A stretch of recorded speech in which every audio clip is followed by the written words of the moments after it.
Muy amables y saludos. Estamos con 1000 likes. Ya vamos a alcanzar. Ayer superamos los 2600 cuando cerramos el noticiero. Vamos a ver si llegamos a los 3000 hoy. No sé, viernes. Viernes siempre es como medio floja la audiencia, ¿no? Ya están como más pensando en el fin de semana. Bueno, antes de arrancar con los temas que pensábamos con la Meli para hoy en el comentario, quería referirme a un asuntito que eh, se me pasó ayer por, por lo acelerado que empecé en el comentario, se me pasó. Relacionado con lo del 11 de septiembre y la fecha esta en la que se conmemora o se recuerda más bien, ¿no? Y se cumplen 2 años del terrible femicidio de María Belén. El miércoles 11 de septiembre estuvo sentado aquí en este estudio, en estas sillas y hablando en este micrófono, Isaac. Lo entrevistó Sofía Montoya. Y creo que ahí hay que destacar dos cosas. Voy a empezar quizás por la más importante, ¿no? Primero, quiero recomendarles que busquen esa entrevista de El hijo de María Belén Bernal, que está en el repositorio de YouTube de Radio Pichincha. Pero sí quiero destacar dos cosas, les decía. Una, la fortaleza, la valentía y la madurez de alguien a quien le tocó convertirse en hombre de la noche a la mañana. Tiene 15 años, Isaac. Le arrebataron violentamente a su madre cuando tenía 12, 13 años. Era un niño.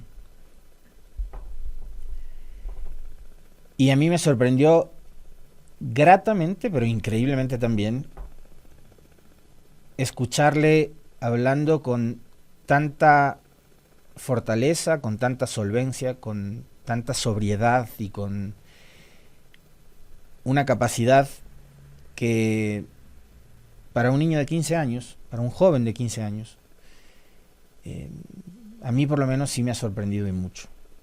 Y creo que las circunstancias a Isaac le han obligado a madurar mucho más rápido que el común de los jóvenes de su edad. Es un joven diferente, ¿no? Es un hombre diferente. Y yo siempre en estos casos suelo decirles e invitarles a ponernos por un segundo en los zapatos de la persona.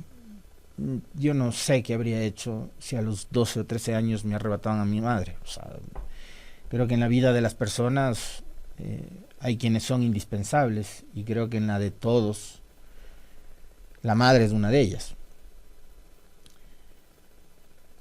Y eso habla de la capacidad de resiliencia que tiene Isaac, de su personalidad tan fuerte, ¿no?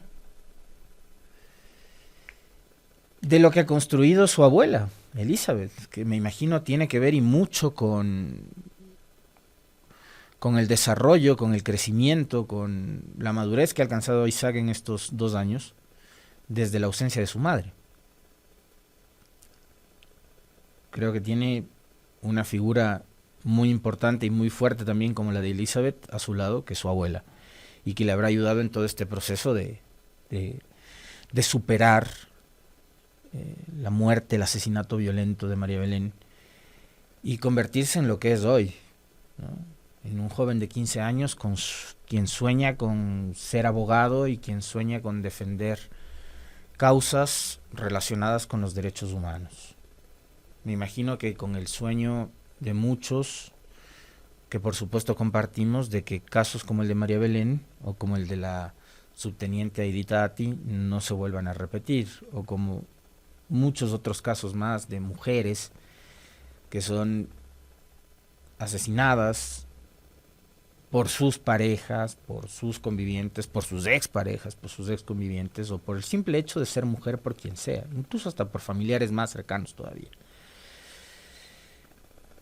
Así que eso por un lado y por otro, por supuesto, destacar la enorme sensibilidad que tiene mi querida colega y amiga Sofía Montoya para tratar esos temas, ¿no?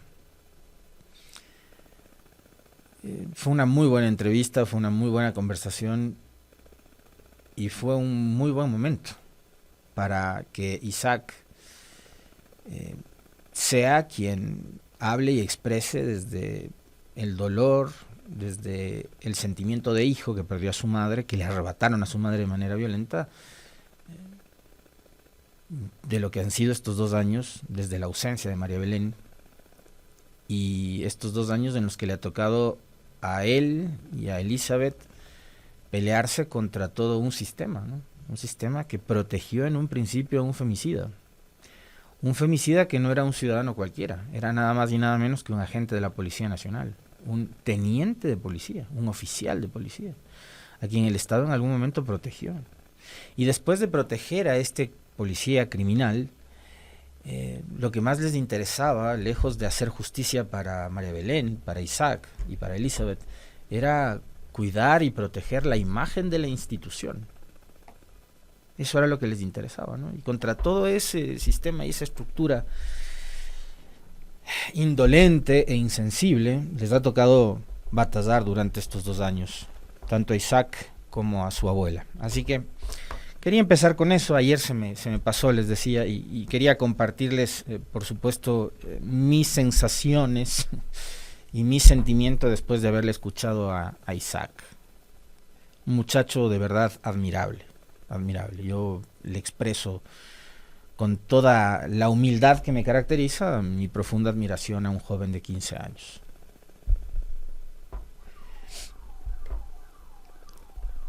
¿Cómo empezamos este viernes 13 de terror? Con más de lo mismo. Este mes de septiembre pasará la historia para el gobierno como un mes más, ¿no? En el que están próximos, en 10 días cumplen 10 meses al frente del poder, el señor Noboa y todo su gobierno, su gabinete.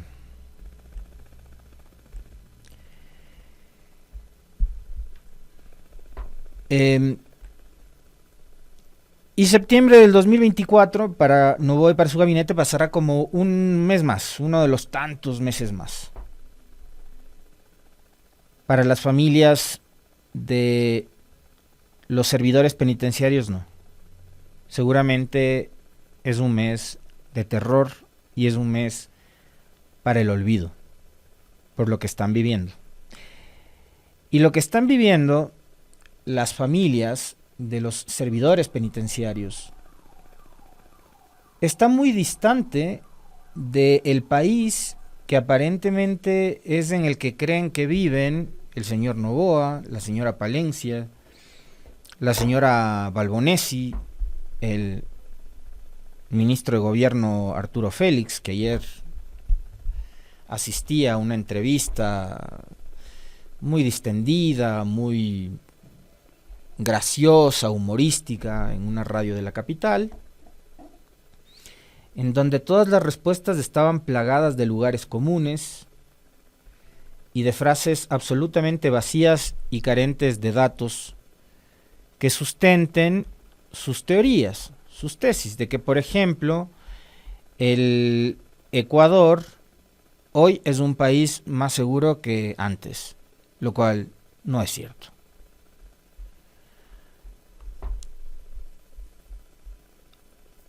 Ayer fue asesinada una funcionaria más del sistema penitenciario de este país. Criminales asesinaron a la directora encargada de la penitenciaría del Litoral, María Daniela Icaza Rezabala. El crimen de la directora, dice la nota en la página web de Radio Pichincha, el crimen de la directora de la penitenciaría se registró la tarde de este jueves. Solo en el mes de septiembre, 2 directores de cárceles han sido asesinados en este país. Recuerden que el pasado 3 de septiembre fue también asesinado el director de la cárcel de Sucumbíos. Crimen que, según las primeras investigaciones, apunta a que fue víctima de este grupo delincuencial Los Choneros. Alex Guevara fue víctima de un atentado con impactos de bala el pasado 3 de septiembre, hace pocos días atrás, ¿no? 20 disparos le propinaron al vehículo en que se transportaba en ese momento Alex Guevara, director del Centro de Rehabilitación Social de la provincia de Sucumbíos. Antes, habían sido asesinadas 2 guías penitenciarias al llegar a una cárcel del Guayas el pasado 30 de agosto. Las agentes penitenciarias se dirigían al Centro Privado de Libertad Guayas número 2 para cumplir con su jornada laboral cuando fueron atacadas.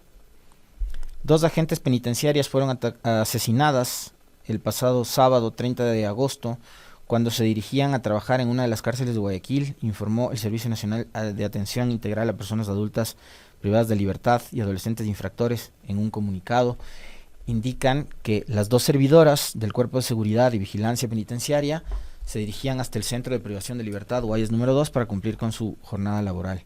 En el trayecto hacia el centro, en la vía Daule, cerca del Centro de Rehabilitación Social Guayas número 4, las servidoras fueron víctimas de un atentado delincuencial que les provocó su fallecimiento, anotó el SNAI sin dar más detalles.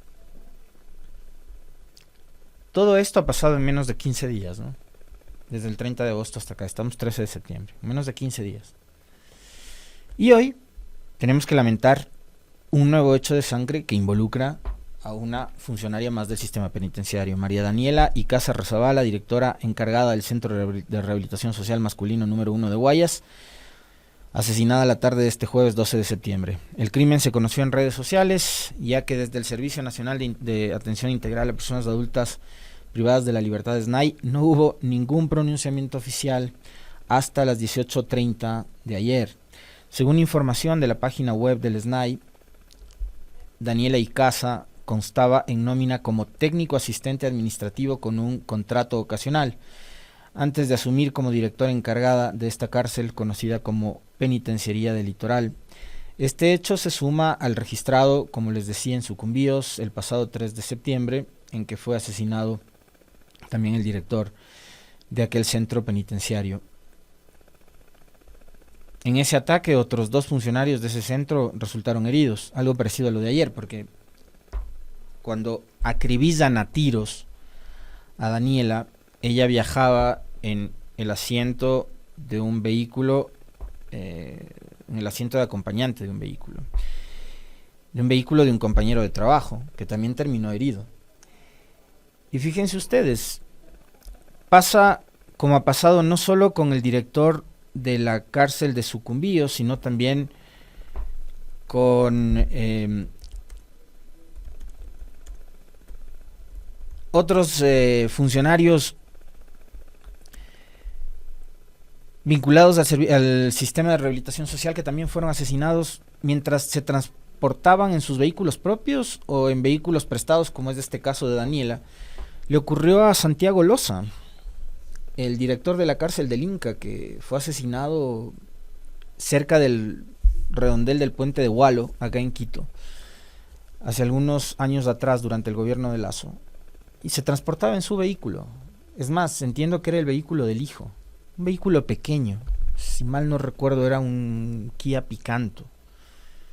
Y como pasa con la directora asesinada ahora, Daniela Icaza, no son autos blindados de entrada, en un país en el que las cárceles se han convertido en centro de operaciones de los delincuentes y sus directores deberían tener por lo menos una custodia, ¿no? Guardaespaldas, seguridad, pero no.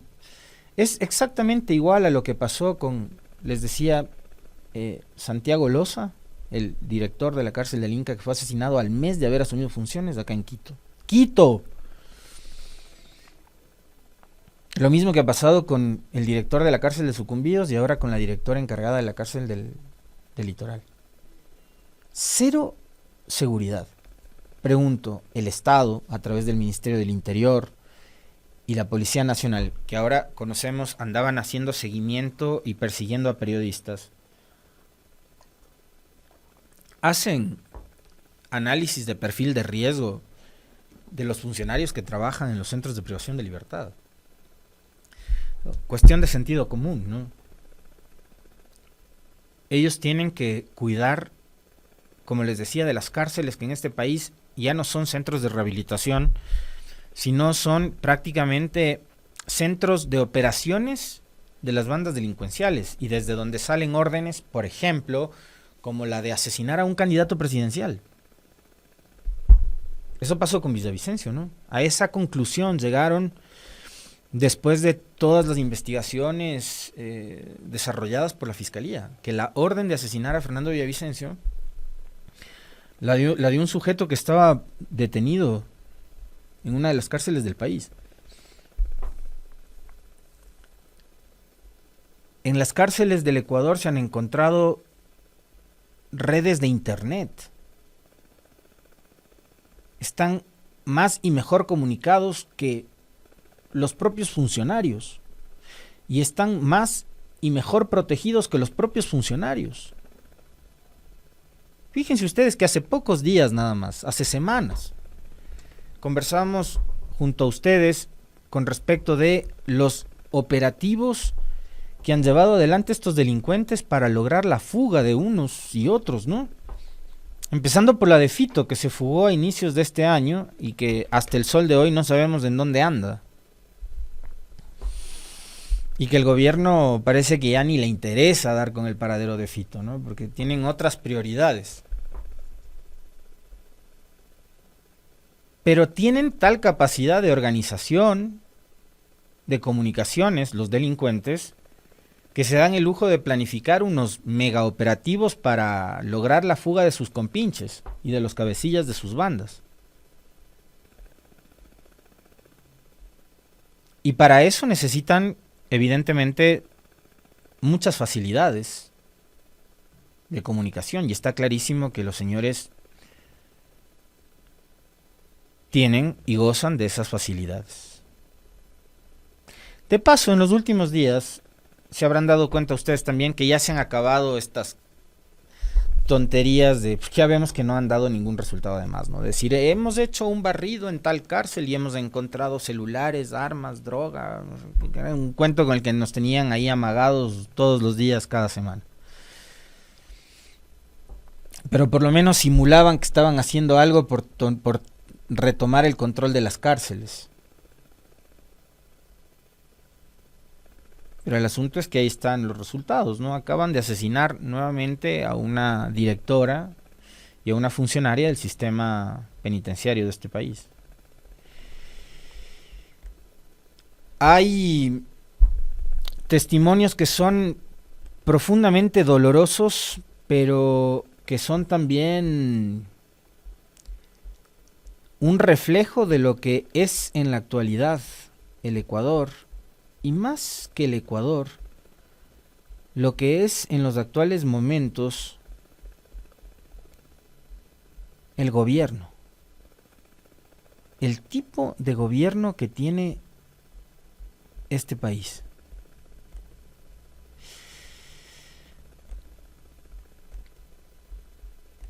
Sucedido el crimen,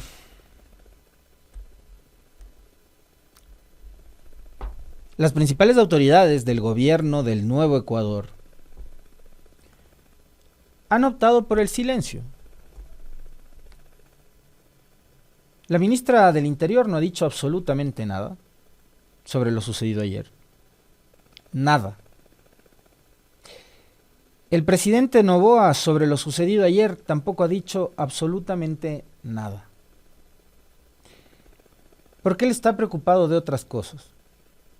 Él está preocupado de buscar la manera, aunque sea burlándose de la Constitución de la República, para deshacerse de su vicepresidenta, la señora Báez, su vicepresidenta. Él la escogió, él la invitó: Verónica, querida, ven, quiero que seas mi candidata a la vicepresidencia, quiero ser contigo binomio, Verónica, acompáñame en esta lucha. Yo me imagino que deben haber sido más o menos así las palabras, ¿no? Y él la invitó a Verónica Abad para que sea su candidata. Es su vicepresidenta. Ahora está buscando la forma en la cual pueda deshacerse de ella. Y Abad lo que ha dicho en los últimos días, en una entrevista al diario El País de España, es que tendrán que quitarle la vida, ¿no? Entonces está preocupado de otras cosas, está preocupado de ver cómo deshacerse, incluso burlándose de la Constitución, de su vicepresidenta. Está preocupado de seguir removiendo el odio en este país en cada oportunidad que tiene, en los discursos que da, cuando sigue entregando todavía camionetas, chalecos, armas, lo que sea, que fueron gestionados por el gobierno de Lasso. Como ayer, que entregó 100 camionetas más a la policía, y donde habló de tantas cosas, ¿no? Y donde involucró a tantos políticos con la mafia, con la delincuencia, con el terrorismo. Hasta el sol de hoy, no hemos visto que el presidente haya acudido a la fiscalía con pruebas que vayan más allá de sus acusaciones y de sus delirios, con pruebas, diciendo, a ver, aquí tengo documentos que vinculan a Correa con la mafia. Aquí tengo documentos que vinculan a Nebot con la mafia. Aquí tengo documentos que vinculan a Topic con los radares. Pero se la pasa, en eso se la pasa el presidente, ¿no? El mismo día en que asesinan a otra directora de una cárcel en este país. Y que nuevamente el Ecuador vuelve a ser noticia en el mundo entero por los altos niveles de violencia. Porque la noticia del asesinato de Daniela Icaza salió en medios internacionales. Nuevamente el Ecuador es motivo de malas noticias en el mundo. Entonces yo les decía que la ministra del Interior, la encargada de la seguridad, no dice nada. Está buscando ella la forma de evadir su responsabilidad de rendirle cuentas a la Asamblea, en donde se ha planteado un juicio político que va a tener que esperar hasta que procesen todos los juicios en contra de los funcionarios de Guillermo Lasso, una jugada magistral del gobierno de Noboa, que fue el que presentó las solicitudes de juicio para Arosemena, Corral y Montalvo.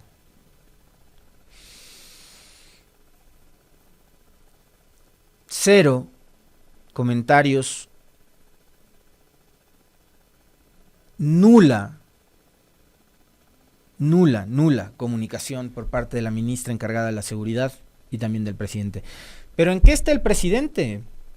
Está en el TikTok y está en el Instagram y en las redes burlándose. Mientras ayer mataban a una directora de cárceles, Noboa estaba en esto ayer en las redes sociales. Ay, calimeño, y vos cómo bailar.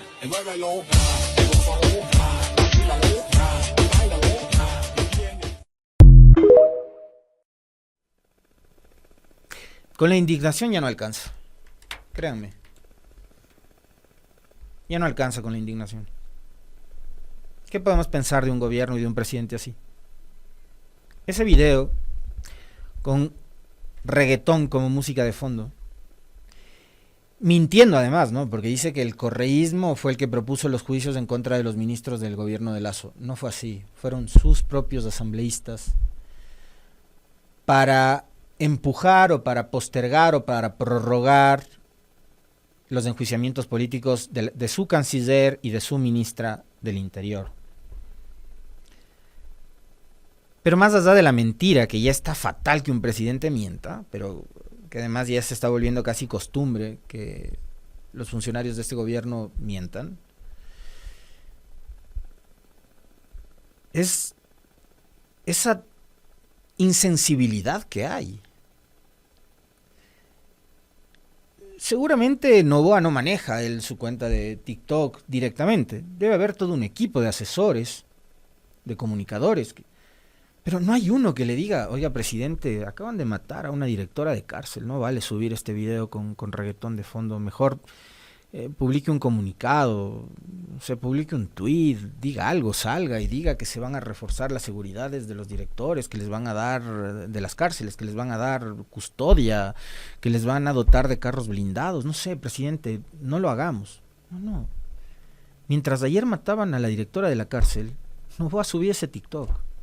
Y yo les insisto, ya con la indignación no alcanza. Es más, a mí ya, créanme, a ratos hasta me aburre estar en esto todos los días. Que es lo mismo y lo mismo. ¿Y qué ganamos? ¿Qué ganamos si el señor tiene ahora mismo el 32% de intención de voto en todas las encuestas? ¿Y qué ganamos si la gente, la mayoría de la gente en este país, con estos TikToks ridículos, se deja comer el cuento? ¿Y qué ganamos si la mayoría en este país sigue creyéndole cada una de las mentiras a este sujeto y a sus ministros?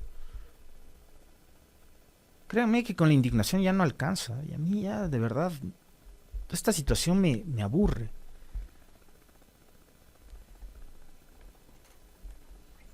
Porque ese cinismo del TikTok reggaetonero de Novoa contrasta absolutamente con lo que a esta hora dicen e informan a través de sus redes sociales los familiares de Daniela Icaza, la funcionaria asesinada ayer en Guayas.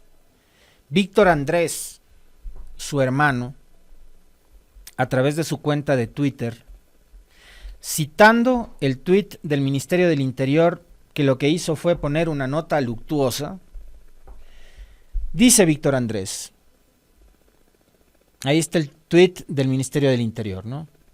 A eso se han dedicado los últimos dos gobiernos, el de Lasso y el de Novoa, a dar el pésame a las familias. Hace aproximadamente 3 horas llegué a la morgue a recoger lo que quedó de mi hermana, una mujer de familia, tranquila, con un gran futuro por delante. Se va cumpliendo con el Estado y con honor. Aún nadie nos ha llamado siquiera a decir lo siento por parte del gobierno. Cuánta indolencia, ¿no? Cuánta inhumanidad. Nadie ha llamado a la familia de Daniela siquiera a decir lo sentimos, les abrazamos, les acompañamos en este momento de dolor. Cuenten con nosotros. Una palabra de aliento, aunque sea de parte del gobierno. Nada. Y está bien, no debería esperar nada de aquellos que no hicieron algo por precautelar su vida. Gracias, Daniel Novoa, todo está bien. El Ecuador está mucho mejor. Quiero que sepan que Daniela era íntegra, jamás se entregó a lo que el dinero podría dar. Ella solo hacía su trabajo. Hasta pronto, mi hermana, mi amada hermana, no es más que un hasta luego, mi petu.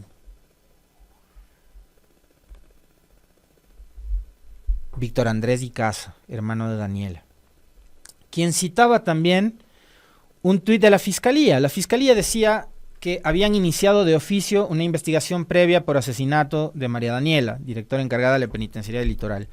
El hecho se suscitó esta tarde, decía la cuenta de Fiscalía ayer, mientras se trasladaba junto a su custodia en la vía Daule al norte de Guayaquil.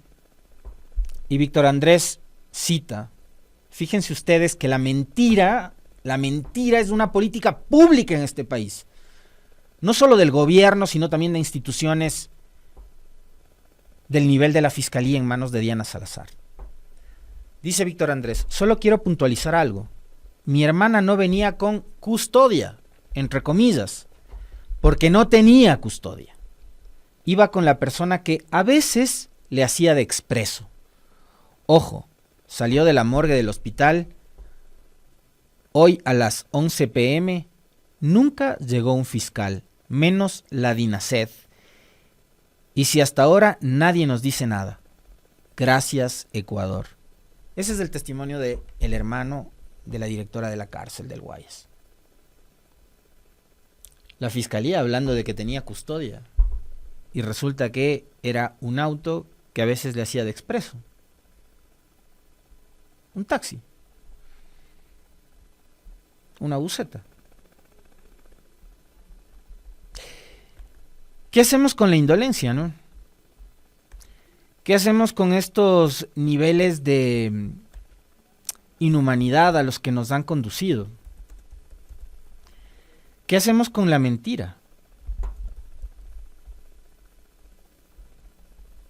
La mentira que, como les decía, se está convirtiendo en política pública. Y yo les contaba que ayer el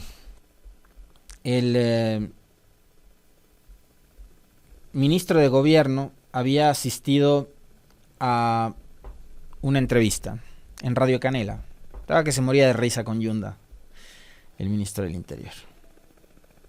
También mencionó a Radio Pichincha. Dice que llama a la prefecta cuando hay cosas que no le gusta que publica en la radio. Por cierto, a mí la prefecta nunca me llama a decirme qué tengo que decir o qué no tengo que decir, ¿no? Y Lupa Media publica a propósito del tema de la seguridad. Las cifras de secuestros extorsivos y extorsiones no se han reducido. En comparación con el año pasado, de acuerdo con datos de la Fiscalía, entre enero y junio se registró un aumento de entre 42 y 92% de estos delitos. La Unidad Antisecuestros y Extorsión de la Policía reportó un promedio de 43 denuncias diarias de extorsión en lo que va del 2024. El año pasado, el mismo periodo, hubo 22 casos por día. Según la metodología que utiliza Lupa Media, que es este medio de comunicación de verificación y fact-checking, muy bueno, por cierto, a veces cometen errores. El otro día cometieron un error con el tema de la deuda, pero lo corrigieron, y está bien, y muy bien que lo hayan corregido. Calificamos a esta afirmación como falsa cuando lo dicho no tiene sustento y no coincide con la realidad según los datos y evidencia recolectada. Se refieren a una declaración de Arturo Félix Wong, ministro de Gobierno. En una entrevista este miércoles 11 de septiembre en Radio Canela, en realidad fue jueves 12 de septiembre, ahí hay un error de la publicación de Lupa. El ministro de Gobierno, Arturo Félix Wong, habló acerca de varias temáticas, incluyendo la seguridad del país. Una de las periodistas en el estudio le mencionó una pregunta de un oyente migrante, quien planteó la inquietud de que seguridad podría ofrecerse si decidiera regresar al país, considerando que los índices de secuestro y la delincuencia han aumentado en Ecuador. Ante este interrogante, el ministro aseguró al oyente que había visto un índice equivocado, en sus propias palabras. Si bien es cierto, dice el ministro, que tenemos secuestros, tenemos extorsiones, tenemos todo, los números en comparación con el año pasado han reducido y esa información es pública, es real al 100%. Lupa Media dice, revisamos la información pública y concluimos que lo dicho por Félix Wong es falso. Falso. Es decir, el ministro del Interior ayer mintió. La Fiscalía General del Estado registra un incremento de los casos de secuestros extorsivos, extorsiones en 2024 comparado con el 2023. Entre enero y junio del 2023 se reportaron 669 casos de secuestro, mientras que en el 2024 fueron 948, lo que representa un aumento del 42%. En cuanto a las denuncias de secuestros extorsivos, se registraron 627 casos en 2023 y 976 en el mismo periodo de 2024, es decir, un 56% más. Las extorsiones también aumentaron considerablemente. En el primer semestre del 2023 se reportaron 7.296 casos de extorsión y en el 2024 fueron 13.993, lo que equivale a un incremento del 92%. El ministro mintió. Y cada cosa que le preguntaban al ministro, estamos trabajando. Cero datos, cero información, cero aporte de nada. Y cierro el comentario con lo sucedido ayer aquí en Quito. Un nuevo incendio forestal ayer puso en alerta a toda la ciudad. Eran imágenes espantosas las que circulaban después de que prendieran fuego muy cerca del Panecillo, en el centro histórico de Quito. Un incendio como muchos otros, que ya se lo ha comprobado además a través de imágenes en video, y que ha sido importantísimo además el aporte, según le escuchaba ayer al alcalde, de los ciudadanos, que a través de las cámaras de seguridad de sus barrios y de sus casas han aportado para que el municipio inicie presentando las denuncias y con evidencias, ¿no?, de que estos incendios han sido provocados. 10 denuncias, le escuchaba ayer al alcalde Pavel Muñoz, que se han presentado en fiscalía para que empiecen las investigaciones, 7 presentadas por el municipio directamente y 3 por el Cuerpo de Bomberos de Quito, que ha sido además sometido a un ataque sumamente injusto mientras ellos están ahí jugándose la vida, el físico,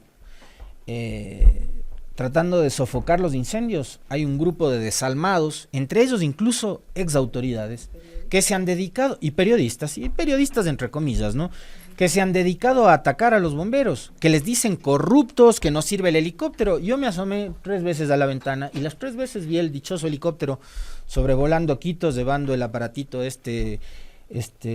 con agua para sofocar los incendios. Pero hasta los bomberos han sido atacados por ese afán de querer atacarle al alcalde. Terminan también los bomberos sometidos a ese escarnio en redes sociales, que las redes además se han prestado para cualquier cosa en estos últimos días, ¿no? Pero qué importante es, insisto una vez más, hacer ese llamado a que los ciudadanos denunciemos y aportemos y apoyemos al municipio, a las autoridades que competen para que investiguen a estos desalmados que después aparecen diciendo, es que estaba pasando un mal momento, ese no soy yo, fui como este taxista, ¿no? Fui y prendí fuego.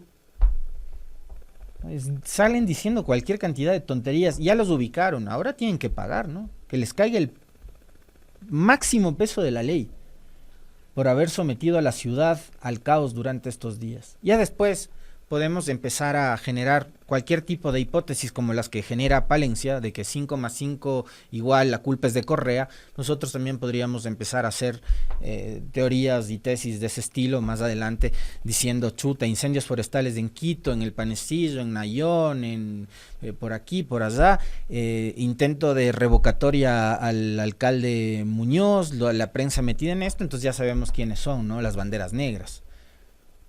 Pero no, que hagan las investigaciones, y qué bueno que los ciudadanos también estén aportando y apoyando con videos, con pruebas, para que se encuentre a estos criminales que están poniendo a la ciudad todos estos días en alarmas que son innecesarias, ¿no? Ya tenemos, con la inseguridad tenemos suficiente, con los problemas que tenemos suficiente, como para además tener que estar apagando incendios provocados por un grupo de criminales y delincuentes, ¿no? Ya no son pirómanos, son criminales y delincuentes a los que les tiene que caer todo el peso de la ley. 7:47.